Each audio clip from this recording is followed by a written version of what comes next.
दिनांक 13 अप्रैल 2022 को माननीय सर्वोच्च न्यायालय द्वारा एक बहुत ही महत्वपूर्ण निर्णय दिया गया है, जिसमें यह स्पष्ट किया गया है कि क्या किसी घरेलू हिंसा से पीड़ित महिला द्वारा मारपीट या उत्पीड़न की घटना से 1 वर्ष के बाद भी केस किया जा सकता है।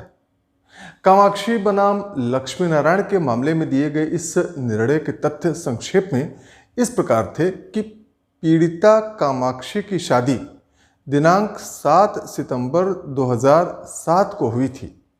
शादी के अगले ही दिन से विवाद शुरू हो गया था और पति के घर वाले पीड़िता को अपमानित व परेशान करने लगे। दिनांक 6 सितंबर 2008 को एक पुत्र का जन्म हुआ, जिसे ससुराल वालों ने स्वीकार करने से मना कर दिया और पीड़िता को बच्चे के साथ अपने घर से यह कहकर भगा दिया कि यहाँ से जाओ, कहीं और मरो। इसके बाद पीड़िता ने विपक्षी के ऊपर कई मुकदमे किए। वर्ष 2013 में भरण पोषण के लिए किए गए एक मुकदमे में पीड़िता को प्रतिमाह 30,000 व बच्चे को 15,000 रुपये प्रतिमाह देने का आदेश हुआ था। बाद में वर्ष 2018 में पीड़िता ने घरेलू हिंसा अधिनियम के तहत केस किया। इस घरेलू हिंसा केस को समाप्त करवाने के लिए क्वेश्चन के लिए विपक्षीगण ने मद्रास उच्च न्यायालय में अपील इस आधार पर किया कि याचिका में कथित घरेलू हिंसा की सभी घटनाएं याचिका दाखिल करने के 1 वर्ष के पूर्व की हैं, क्योंकि पीड़िता वर्ष 2008 से अलग रह रही है और केस वर्ष 2018 में किया गया है। माननीय उच्च न्यायालय ने इस तर्क को स्वीकार करते हुए केस को क्वैश कर दिया और कहा कि घरेलू हिंसा अधिनियम 2005 की धारा 28 व 32 तथा घरेलू हिंसा नियम 2006 के नियम 15(6) के अनुसार इस अधिनियम पर दंड प्रक्रिया संहिता के प्रावधान लागू होते हैं। इसलिए सीआरपीसी की धारा 468 यहाँ भी लागू होगा। इसके बाद इस निर्णय की अपील माननीय सर्वोच्च न्यायालय में की गई। माननीय सर्वोच्च न्यायालय में सुनवाई हुई और यह स्पष्ट हुआ कि घरेलू हिंसा अधिनियम की धारा 12 के अंतर्गत जो प्रार्थना पत्र दी जाती है वह सीआरपीसी की धारा 2D में परिभाषित परिवाद से अलग है।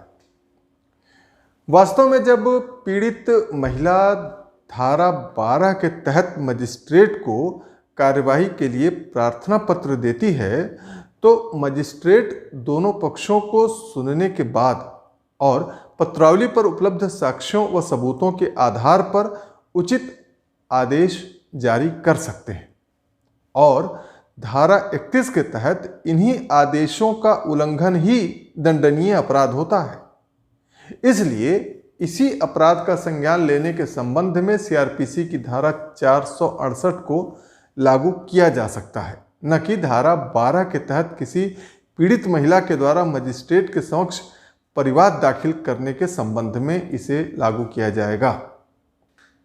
तो इस प्रकार से अब यह पूरी तरह स्पष्ट हो चुका है कि धारा 12 घरेलू हिंसा अधिनियम के तहत कोई भी पीड़ित महिला अपना परिवाद घटना घटित होने के 1 वर्ष के बाद भी दाखिल कर सकती है, मजिस्ट्रेट के समक्ष याचिका लेकर के उपस्थित हो सकती है और मजिस्ट्रेट उस प्रार्थना पत्र के आधार पर सुनवाई कर सकते हैं। तो ये थी माननीय सर्वोच्च न्यायालय के नवीनतम निर्णय की जानकारी। आगे की वीडियो में हम आपको मैट्रिमोनियल डिस्प्यूट्स से संबंधित कुछ और भी निर्णयों की जानकारी देंगे। इसलिए हमारे इस YouTube चैनल को आज ही आप सब्सक्राइब कर लें और वीडियो में दी गई जानकारी यदि उपयोगी और अच्छी लगी हो तो वीडियो को लाइक करें।